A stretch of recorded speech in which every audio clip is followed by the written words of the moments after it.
All right, I'm going live. Okay.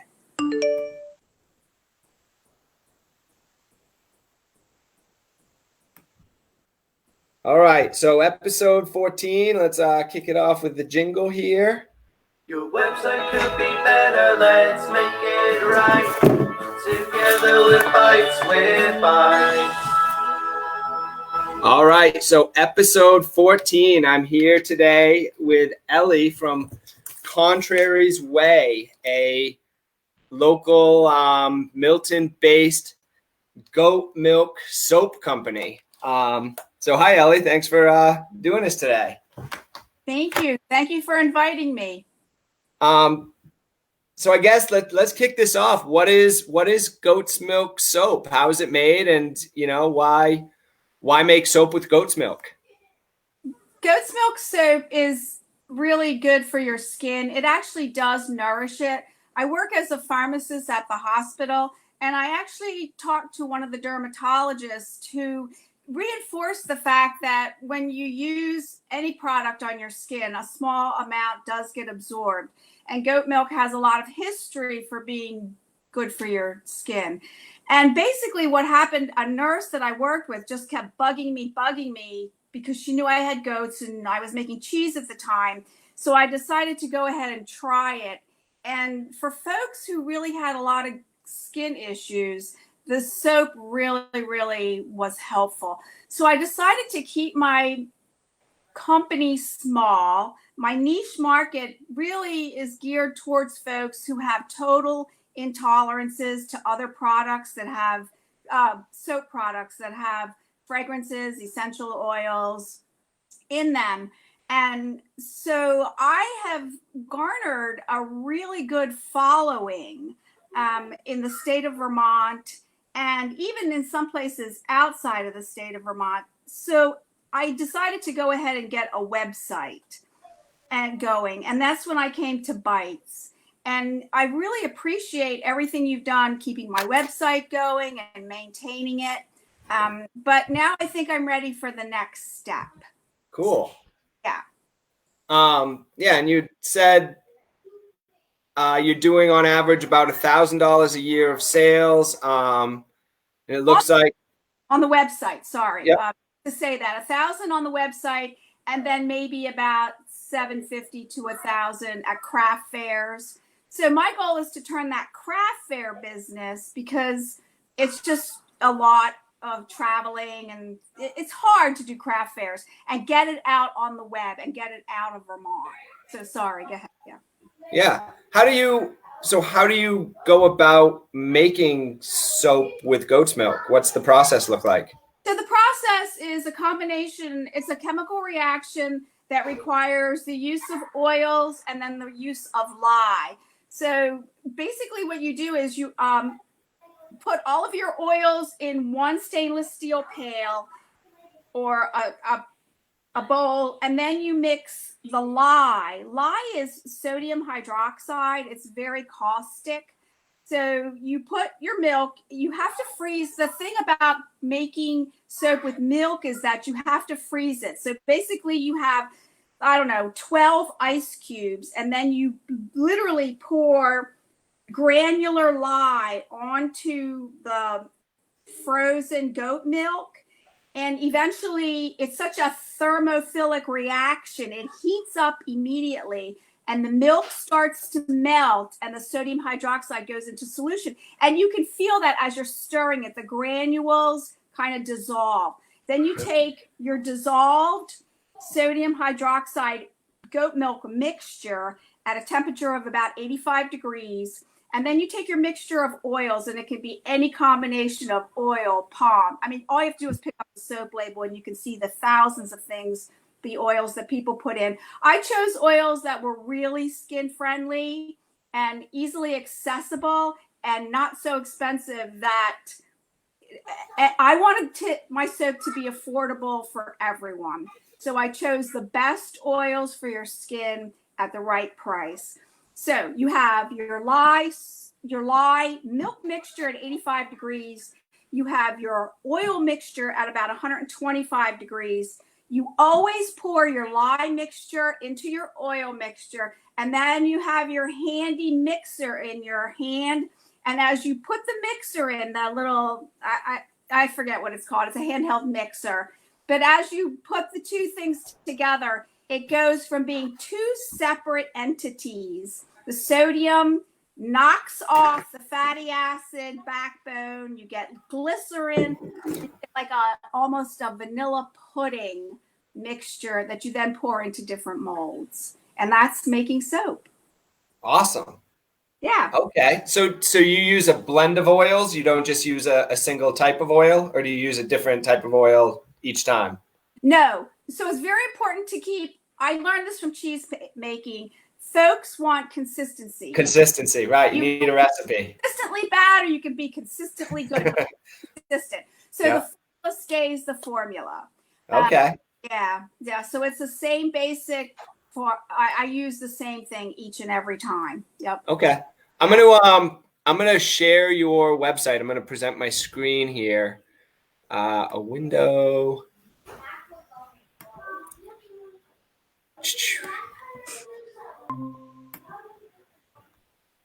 So let's talk. What are the are there differences between your soap aside from just the different ingredients? Are there, are the different recipes mostly just for different fragrances?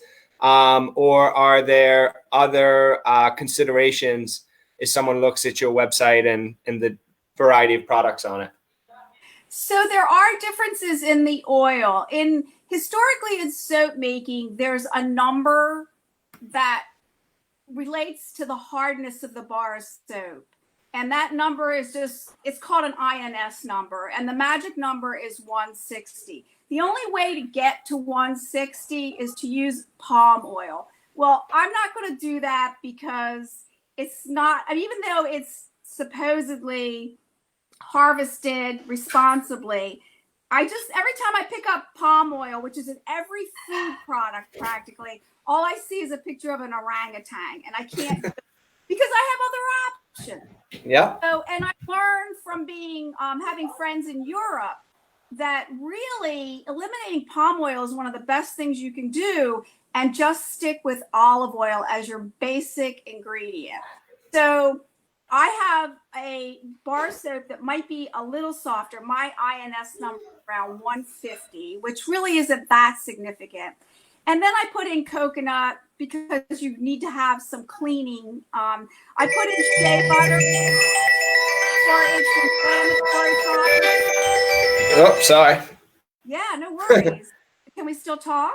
Yeah, we're good. Keep going. Okay, and then I use vitamin E. So the bar of soap will last a lifetime. And then castor oil, because who doesn't bubble? You should always have a bar of soap that bubbles. So right. Ingredients. They're basically olive oil, coconut oil, shea butter, wheat germ oil, and castor oil. And that's my formula. Like, I didn't copy that out of a book, off of a website. I used my pharmaceutical background and, of course, a soap calculator to really get the right mix. And it took a while to come up with it. But it works really, really well. And I'm very pleased with the product. And so obviously are $1,000 worth of other people. So I'd like to move, like I said earlier, I would just love to share this. I think it's very unique with more than just the folks in Vermont. They've been very good to me. They're very supportive. I'd like to see if I can get it outside of the state. Cool. All right. So looking at your website, in terms of, so you have a price point of $5.25, and I'd asked you earlier before we got online what the average order size, and you said it was about 8 bars of soap. And so as we think about how to expand your marketing, we did one of these Bites with Bytes episodes, I think last week, about a marketing funnel.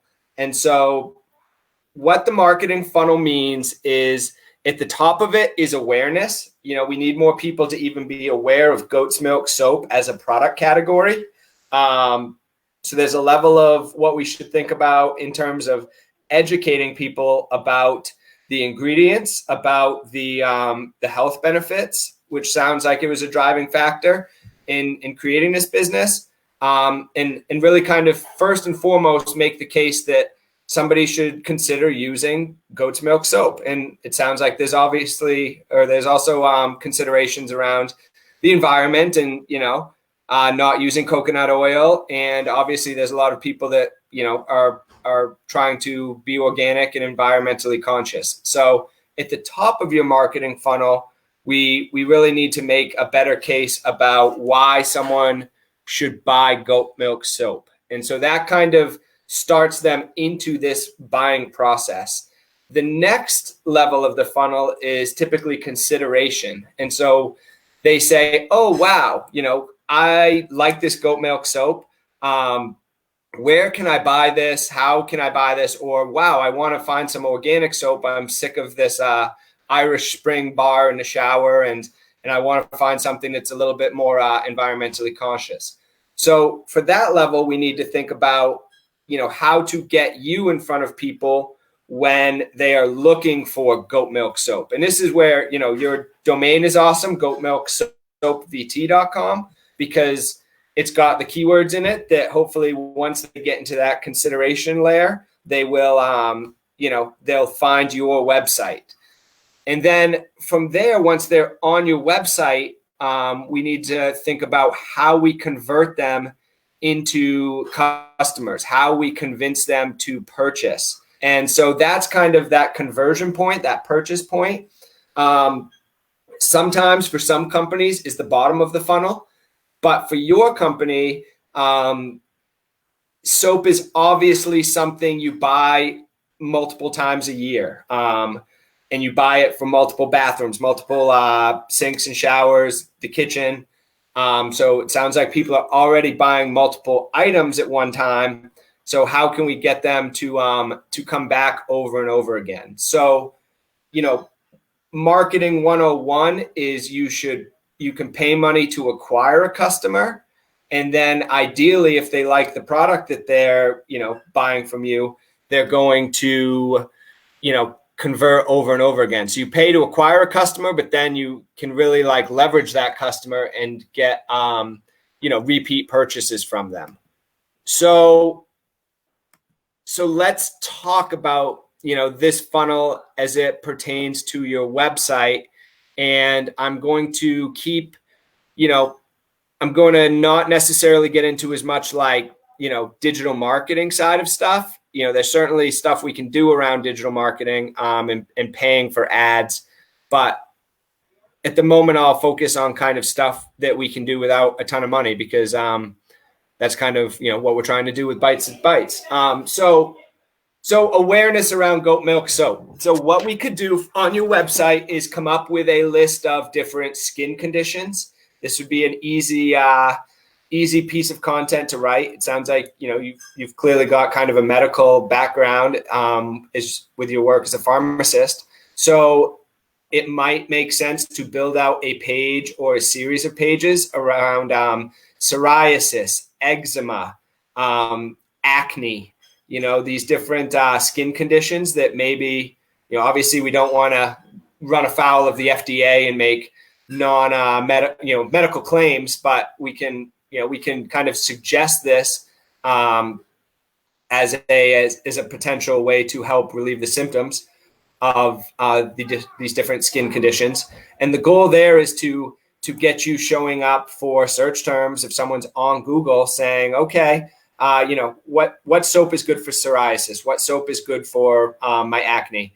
And just by creating some pages around that, you'll probably find that you start to get people entering into your website through that. Okay. So, is that what skin conditions does goat's milk soap help with? All of them that you mentioned, and the people who are currently purchasing it are using it for those conditions. And you're right, I need to be very, very careful, because the FDA will shut that website down in a heartbeat. Yep. If I start saying or making medical claims. And I've gone very, very carefully in terms of even having a web page that'll say what it'll do. Just because I know for a while they were trolling, looking for people soap makers making medical claims. So yeah, that content would have to be very broad and very general.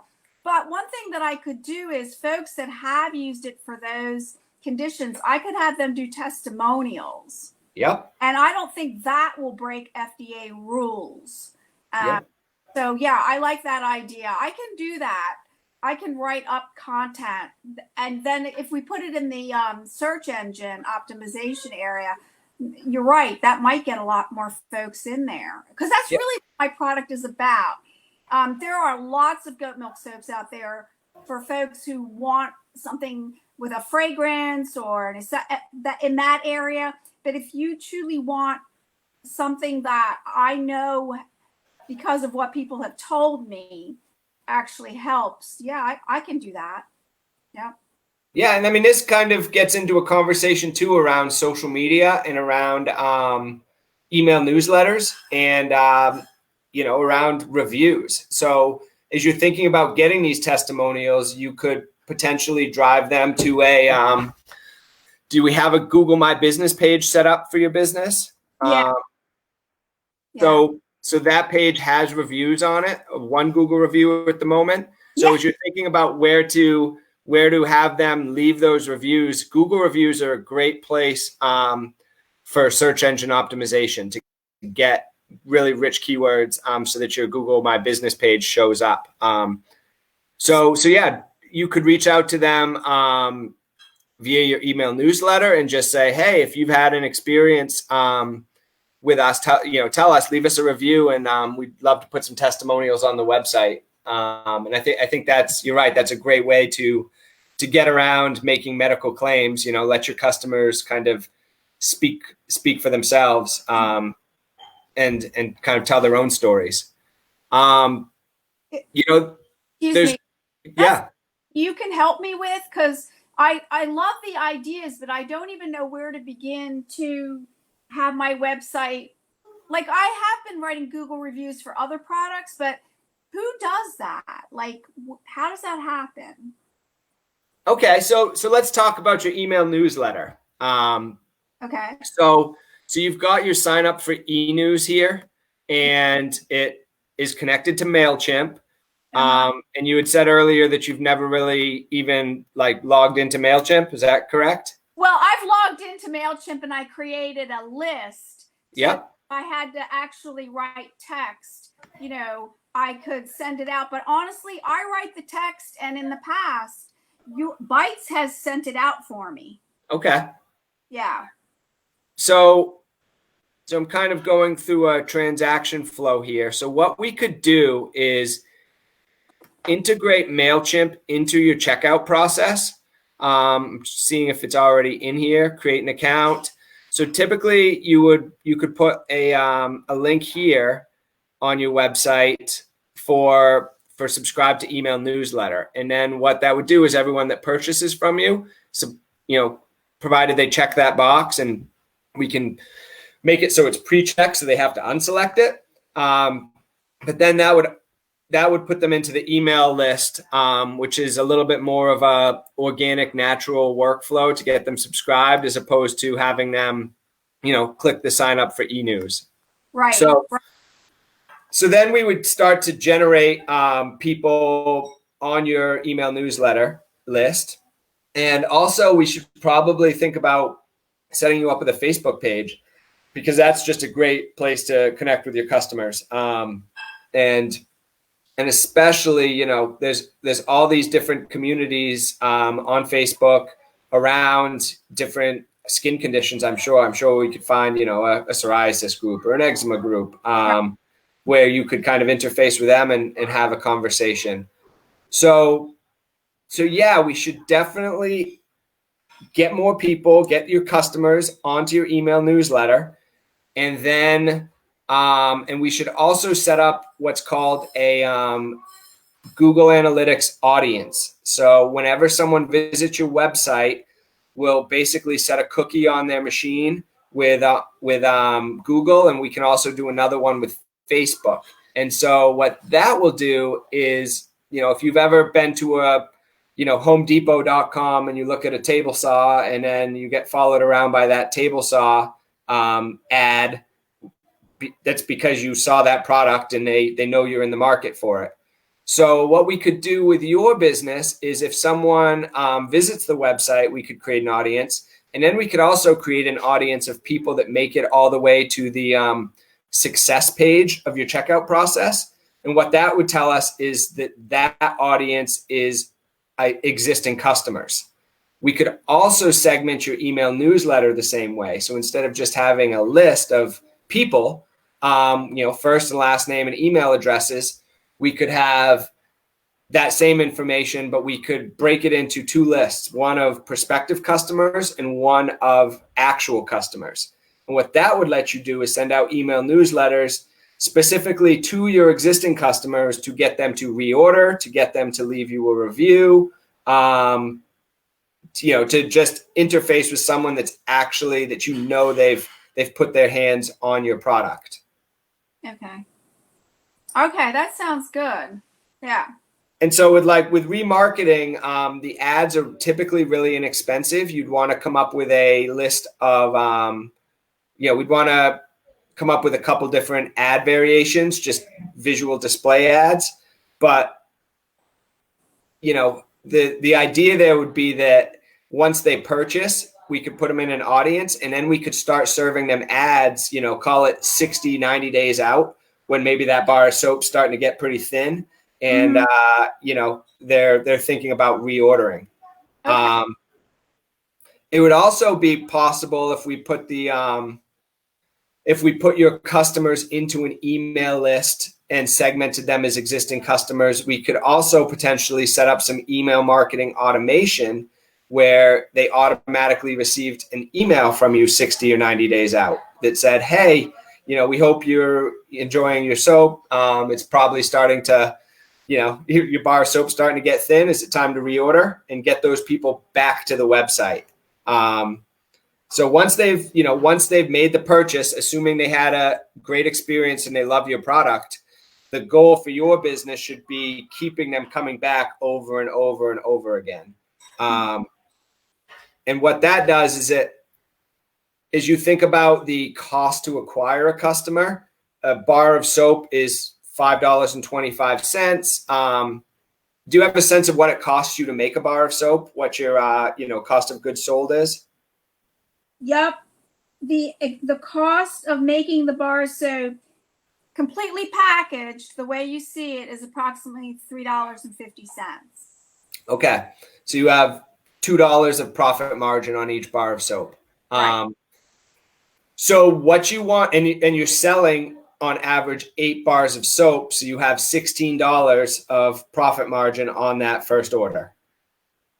Right. So what you could think about if you wanted to start spending money on acquiring new customers is, I would encourage you, since you kind of have a recurring business model, to think about that $16 or even, think about that is the ideal cost to get that first transaction done. And then you can use a variety of social media and email newsletters and email automation, most of which would be free, to get that customer to come back. And then that second time is when you make the profit, and over time you build up this customer base that's coming back over and over and over again, so that you have, wildly profitable, customers. So, Okay. So yeah, I would definitely try to lean on your email newsletter. And the cool thing too about your business, I know we had seen some on our internal chat the other day. You've got baby goats, right? Like you've got stuff that you could talk about. That's, oh my God, yeah. that's kind of just like, fun around the farm type of stuff. You could Right. talk about the environmental side of things and what you're thinking about as you make the soap, kind of the comments around orangutans. So, when you send out an email newsletter, you always want to try to have an ask, right? You should have some sort of deal, I would say, that is trying to drive someone to the website. But be thinking about just kind of what fun content you can have, because, people love animals, right? People love dogs. Our Bytes social media is a lot of dog posts and whatnot, and as foolish as it seems, it works. That's why people do it, is because people are going to engage. So if you can kind of lean on the farm, lean on the animals to get them to engage and open that email, and then close it with a deal to get them to show up and purchase. Okay. Yeah. That's easy for me to do. I love my goats and I love talking about them and showing them. So that'll work easy. Yeah. And then too, another thing that we could do is set up a subscription on your website as well. Like that would be something that wouldn't be terribly difficult to implement. And that some people might sign up for that. Not everyone's going to sign up for a subscription, but with something like soap, and once somebody buys it the first time, they know if they buy it the second time or the third time, that's when they're going to say, oh, maybe I should just like subscribe to this and get a bar of soap delivered every quarter. Right. And if you did a subscription for like 1 or 2 bars of soap, every household goes through soap, right? So there's a small risk of sending too much soap to somebody so that it starts piling up. It's the type of consumable that definitely is going to get used. Right. Okay. I wondered about the subscription because I had done that a couple times myself with other products, and you're right, it piles up. But yep. Some of the folks, now that I've been doing it about 3 years, I know what their orders are because I can go back and look, and I can maybe give them options to order less. Can you do that on a subscription, less or more, or are you kind of like caught into the quantity? No, I mean we can do any subscription. It could be just on the single product pages. I would think, if we go to the buy soap page and we go to one of your products here, it could be buy once or subscribe. So we could just add a second button here. Okay. So that they could subscribe to as much as they want. And then it would just be a matter of, setting up the recurring billing and setting up a workflow for you so that you understand how to, when you have to ship what. So that's where a subscription can get kind of difficult, is you just need some sort of fulfillment workflow set up so that you can keep track of it all. But that's kind of as easy as just getting an email notification when they get charged that, you get a notification they got charged and you have to ship out the bar of soap. That's the way I want it because that's what I have right now, and that works extremely well. So that's generally how you do the workflow, is you receive an email and you process the order? You got it. And that I love that. Okay. In the past, I've had to go into WordPress and kind of look for my order. But since you guys took over, I don't know who did it, but like literally one day I was checking my Google business email and there was a notice that it was sent to me and the order was right there. So I printed it, filled it, and it's like, oh my God, thank God Bytes did this, because somebody at Bytes did it. I didn't ask for it. I didn't even know it was available with my previous web hoster. So yeah, that was great. And I'd like to just keep it that way. It works very well. Cool. Yeah. I'm going to do something too here just for kicks and look up on Google Trends, goat milk soap. Here's a matching Google result. So if I look up goat milk soap on Google Trends, this is a tool that you can use to explore search volumes. Like how many people are searching for this stuff. Okay. And so I've got this broken down for the United States from 2004 to present. And number one, you can see clearly an increasing trend over time. So you're in an industry that is growing and the demand, people are searching for this more and more every year. So that's awesome. We can go down here and we can see the interest by subregion.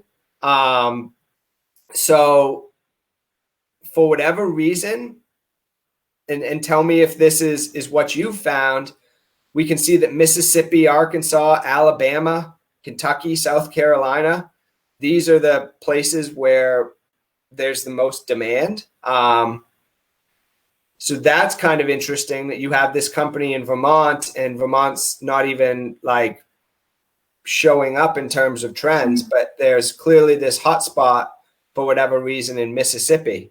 So if we were to run some like display advertising to try to get in front of more people, or we were trying to do paid search campaigns, it seems like, you know, we have this clear hotspot for whatever reason that we might want to try to figure out why there's such a demand in Mississippi, and how to get in front of people, because clearly that's kind of the hot spot for geographically where people are searching for this. Sorry to interrupt. Yeah, go ahead. You would mention that because one of my best customers owns a salon in North Carolina, and she religiously reinforces the fact that that soap isn't like anything else they can purchase in her area. And so she's one of my non-web customers who she just orders 20 bars of soap every other month for her business. So it's funny that you would say that, because that's my experience, at least with North Carolina. I haven't been able to get into Mississippi yet. Yeah. So I'd love to. Right. Yeah. Yeah. So this is something that it could be, you know, it could just be demand, but there could be some reason for this too. So this is something that, you know, I would definitely say to try to figure out what is it about Mississippi and Arkansas and Alabama and goat milk soap. Yeah. Right. So then if we scroll down here, you know, goat milk soap recipe, how to make soap, how to make goat milk soap, goat's milk. These are kind of related queries. These are rising topics. If I go to top, this is going to show us the top queries over time, which are pretty much the same. And then if you look over here, skin is a clear topic. Oil is a topic. Family farm is a topic. And so these all give us cues about what we could write for content. Okay. I got you. So, you know, it might be that, you know, it might make sense to provide your recipe on some level for your soap just to get people to visit the website. And, you know, the assumption is that they're probably not going to make their own soap, but, you know, if you provided that, it could provide you with a level of transparency. So even on each one of your product pages, you could kind of put the recipe, and you wouldn't even necessarily, you know, if you want to put the process as well, or you could even, you know, if you want to shoot a YouTube video or something, clearly, you know, goat soap recipe, goat milk soap recipe is a keyword that, you know, let's do this. Let's see who ranks for this. Goat milk soap recipe. So we've got Soap Queen, DIY, organic. So if we could get you on the top of these types of searches, how to make all natural goat milk, we got a video, you know, people would come in, and sure, some of them would make their own soap, and you might be, you know, losing sales because you're teaching people to make soap, but clearly there's enough recipes on the web that they can make soap anyway. So I guess I would say that the bet would be that some of them would show up and, you know, be like, I don't want to make my own soap. Why am I bothering with this? And, you know, just buy some soap instead. Okay. And then you see goat milk soap benefits, best goat milk soap. You know, if you got a little more active on social media, and I mean, have we ever talked about doing a blog with you? Have you ever considered putting a blog on your website?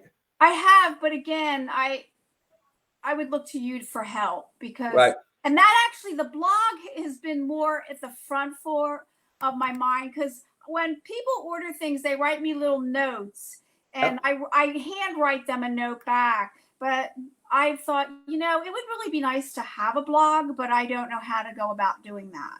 Okay. Yeah. That's something we can very quickly set you up with. And it's the big challenge that we always have with clients in a blog is just getting them to write. But if you're, like you're saying, if you're already writing these responses, and then also if we're trying to expand with an email newsletter, typically what we'd recommend is, if you could get in the habit of writing one blog post a week, and those blog posts, try to find a mix of content types. So like categories of content, like on the farm, recipes, customer testimonials,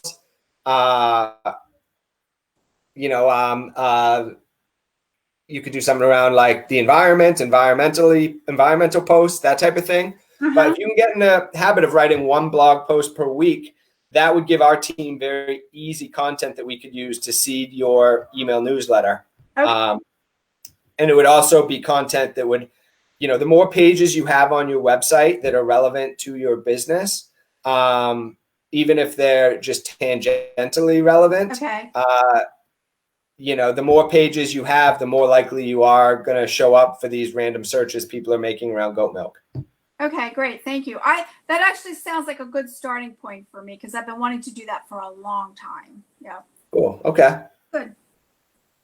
Well, we're kind of at the end of the half hour here. You have any questions before we wrap this up? And I'm going to make sure that our team watches this so that we can we'll follow up and come up with a plan to implement some of this stuff with you for sure.